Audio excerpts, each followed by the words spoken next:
Alhamdulillah. Alhamdulillahilladzi khalaqal insana fi ahsani taqwim. Asyhadu an la ilaha illallah wahdahu la syarika lah. Alladzi ja'alal jannata lil muttaqin. Wa asyhadu anna sayyidana Muhammadin wa rasulahu da'i ila siratil mustaqim. Allahumma sholli wa sallim wa barik ala sayyidina Muhammadin wa ala alihi wa ashabihi wa man tabi'ahum bi ihsanin ila yaumiddin, amma ba'd. Fa ya ayyuhal khadirun ittaqullaha haqqa tuqatih wa la tamutunna illa wa antum muslimun. Wa qala ta'ala fi kitabihil karim, a'udzu billahi minasyaitonir rajim. Bismillahirrahmanirrahim. Ya ayyuhalladzina amanu qu anfusakum wa ahlikum nara. Shadaqallahul azim. Hadirin jamaah sholat Jumat yang dirahmati oleh Allah, marilah pada kesempatan siang hari ini kita dalam melaksanakan sholat Jumat secara berjamaah bermuhasabah, berniat, berazam untuk melaksanakan segala apa-apa yang diperintahkan oleh Allah, dan tentunya diiringi dengan meninggalkan perkara-perkara yang dilarang oleh Allah. Salawat dan salam semoga terhaturkan kepada junjungan Nabi besar, Nabi akhir zaman, Khotamul Anbiya wal Mursalin, Nabi Muhammad Sallallahu Alaihi Wasallam. Mudah-mudahan kita yang hadir di Masjid Baitul Taqwa ini kelak di yaumil qiyamah mendapatkan syafaat dari beliau. Amin, Allahumma amin. Jamaah sholat Jumat rahimakumullah, baru saja kita meninggalkan bulan perjuangan, bulan latihan, bulan Ramadan yang dengan kata lain hari ini kita harus berbeda dengan hari di mana kita sebelum masuk dalam bulan Ramadan. Banyak pesan Ramadan yang harus kita bawa dalam menghadapi 11 bulan yang akan datang. Di antaranya adalah pesan Ramadan untuk kita senantiasa sabar.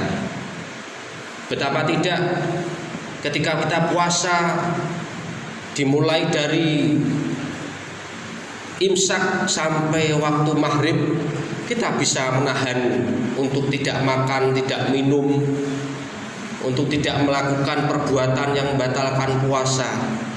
Betapapun ada makanan lezat di depan kita, betapapun ada minuman yang paling enak di depan kita, tetapi ketika belum adzan maka kita tidak akan pernah untuk memakan atau meminumnya. Begitu pula seharusnya sifat sabar ini kita bawa untuk menjalani 11 bulan yang akan datang.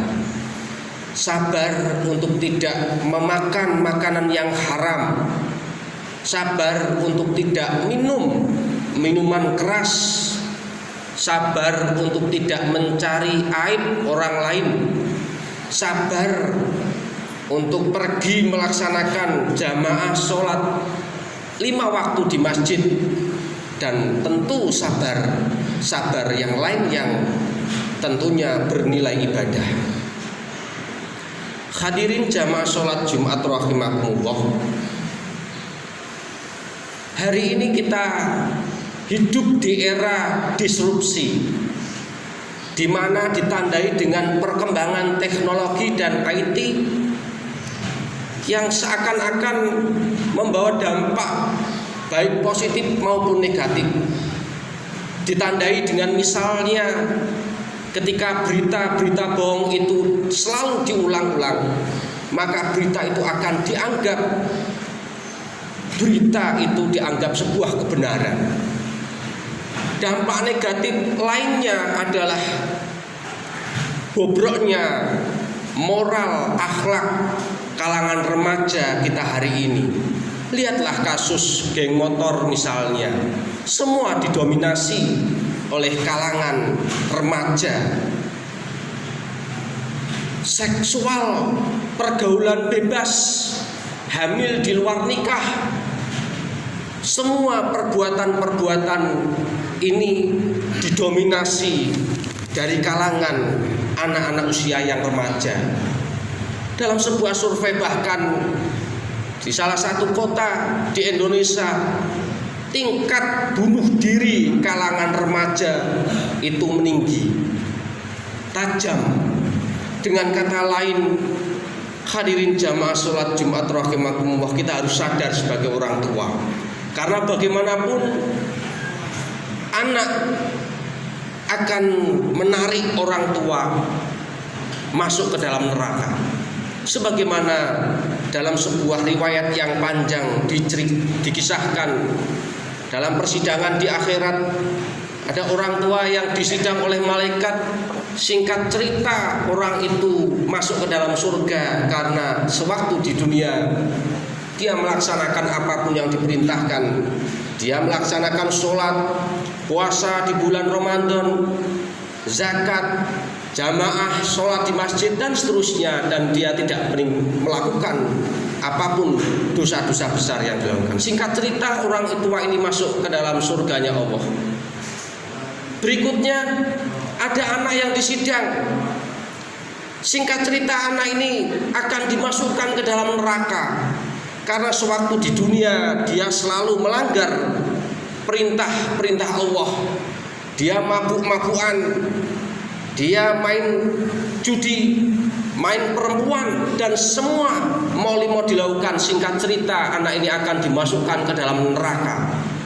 Tetapi si anak tadi protes kepada malaikat, betul di dunia saya tidak pernah sholat, betul di dunia saya tidak pernah ngaji, betul di dunia saya selalu berzina, betul di dunia saya selalu pasang nomor, tetapi saya begini akibat orang tua saya tidak pernah mengajarkan saya untuk melakukan kebaikan-kebaikan. Maka saya tidak rela, saya harus memaksa orang tua saya juga ikut ke dalam neraka bersama saya. Singkat cerita, maka orang tua tadi yang akan masuk neraka juga masuk ke dalam surga, sama-sama dimasukkan ke dalam neraka bersama sang anak. Hadirin jamaah sholat Jumat rahimakumullah, dalam sebuah hadis Rasulullah SAW menerangkan yang artinya akan datang suatu masa di tengah umatku di mana masa itu Islam ada tapi sekedar tinggal namanya saja. Al-Quran ada tetapi hanya tinggal tulisannya. Dan pada saat itu umat ditimpakan sebuah penyakit yang namanya penyakit wahan. Para sahabat bertanya, ya Rasulullah, penyakit wahan itu apa? Penyakit wahan itu adalah hubud dunya wa karihatul maut. Penyakit cinta kepada dunia yang berlebihan dan takut akan kematian. Maka pantaslah ayat yang khotib bacakan di awal tadi, ku anfusakum wa ahlikum naro. Jagalah dirimu dan keluargamu dari siksa api neraka. Ayat ini pas untuk diberikan kepada seorang suami atau ayah dari anaknya. Dengan kata lain, seakan-akan Quran ingin mengatakan, wahai para suami, jagalah istrimu dari api neraka. Wahai para ayah, jagalah anak-anakmu dari siksa api neraka. Dalam kitab tafsir Ibnu Katsir diterangkan mengutip pernyataannya sahabat Ali bin Abi Thalib, bagaimana cara agar anak-anak kita, keluarga kita terhindar dari siksa api neraka. Beliau mengatakan, adibuhum wa alimuhum, ajarkan anak-anakmu tentang adab dan ajarkan anak-anakmu tentang ilmu. Maka kalau kita baca dalam Quran surat Al-Baqarah ayat 133, kalimat yang diajarkan oleh Nabi Ibrahim alaihissalam saat itu kepada anak-anaknya adalah ma ta'buduna min ba'di. Wahai anakku, kalau ayahmu ini tidak ada, apa yang engkau sembah nak? Maka ayat ini seharusnya adalah kalimat yang harus diajarkan oleh kita sebagai orang tua kepada generasi-generasi yang akan datang. Cobalah kalau kita tengok dalam dunia pendidikan kita hari ini, tentu kita harus menjadi filter, benteng dari dunia pendidikan. Dengan kata lain, misalnya begini, kalau kita simak bagaimana tidak yang dinamakan negara maju itu adalah negara yang tingkat pendapatan per kapitanya tinggi, tingkat penganggurannya sedikit, tingkat kemiskinannya sedikit. Tidak ada indikator dari sebuah negara maju itu dari kriteria iman, takwa, dan akhlak mulia. Cobalah kita tengok juga dalam dunia pendidikan materi-materi yang mengatakan bahwa kebutuhan pokok manusia itu hanya kebutuhan sandang, pangan, dan papan. Tidak dibahas bagaimana seorang muslim itu kebutuhan yang paling fundamental adalah kebutuhan akan spiritual, kebutuhan rohani, kebutuhan untuk mendapatkan kedekatan diri kepada Tuhan.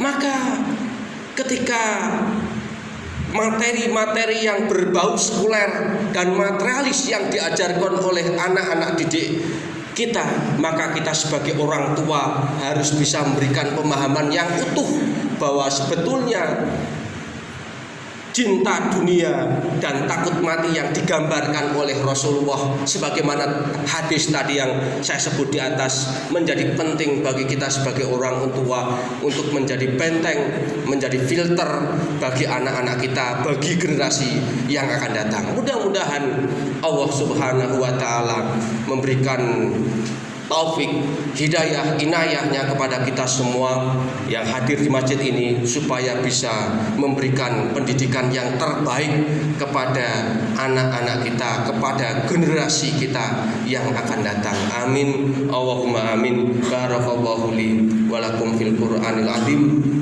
wa nafa'ani wa iyyakum bima fihi minal ayati wa dzikril hakim wa qurrabbir warham wa anta khairur rahimin. Allahumma salli wa sallim wa zid wa an'im wa tafadhal wa barik bi jalalika wa kamalika ala zaini ibadika wa asrafi ibadika sayyidil arabi wal ajam wa imami taibata wal kharam sayyidina wa maulana Muhammad wa ala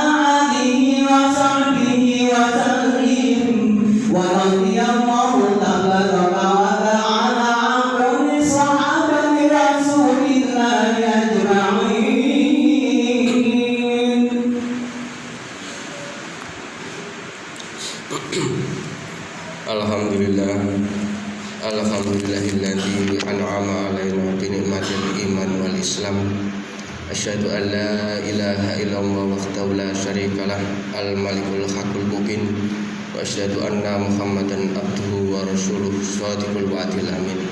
Allahumma sholli wa sallim ala sayyidina Muhammadin wa ala alihi wa ashabihi wa dzurriyyatihi wa man tabi'ahum bi ihsanin ila yaumiddin amma ba'd. Faya ayyuhal khadirun ittaqullaha la'allakum tuflihun wa qala ta'ala fi kitabil karim A'udzu billahi minasyaitonir rajim. Bismillahirrahmanirrahim. Innallaha wa malaikatahu yusholluna 'alan nabi. Ya ayyuhalladzina amanu shallu 'alaihi wa sallimu taslima bi rahmatika ya arhamar rahimin. Allahumma ighfir lil muslimina wal muslimat wal mu'minina wal mu'minat al ahya'i minhum wal amwat bi rahmatika ya arhamar rahimin. Rabbana dzalamna anfusana wa illam taghfir lana wa tarhamna lanakunanna minal khasirin. Rabbana la tuzigh qulubana ba'da idh hadaitana wa hab lana min ladunka rahmah innaka antal wahhab. Allahumma inna nas'aluka al-huda wat-tuqa wal-afafa wal-ghina.